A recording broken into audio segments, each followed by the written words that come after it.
Hey guys. Okay.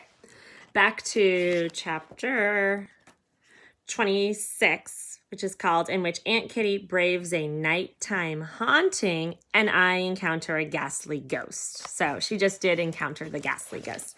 All right. The last thing I read was this. Mr. Pinkerton and my aunt pondered the next step. We have evidence now, I said, joining them. But what about an eyewitness? I'm afraid the only eyewitness to this murder was the bank teller himself, now deceased, Aunt Kitty replied. Then what do we need to solve the case? I asked, worried that Mr. Drysdale might still slip away only to hammer again.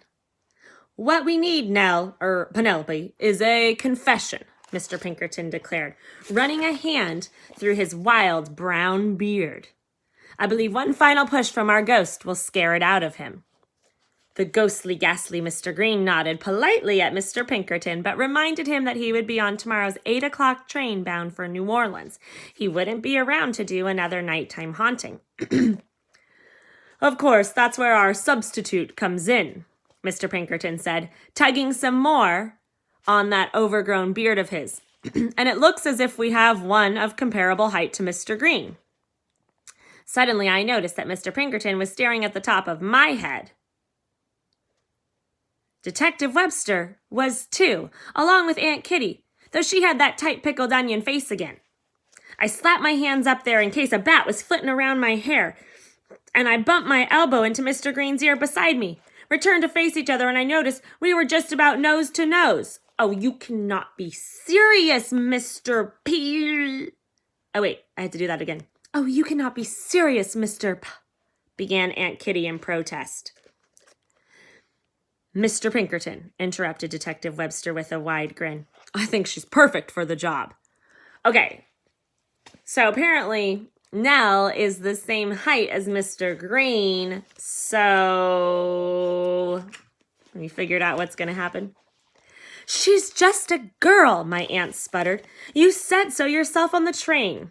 Just a girl, retorted Detective Webster, that smile never leaving his face. There's no such thing as just a girl, is there, Mrs. Warren?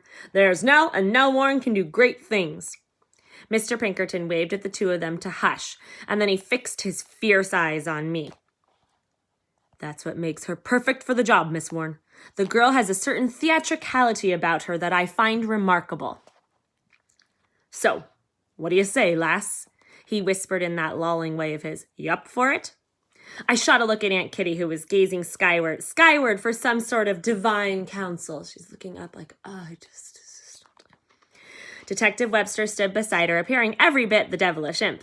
Then I peeked beside me at Mr. Green's ghoulish costume as the hammered bank teller, at the bloody gunk that streamed from his head and over his shoulders, and at the gory red-stained jacket.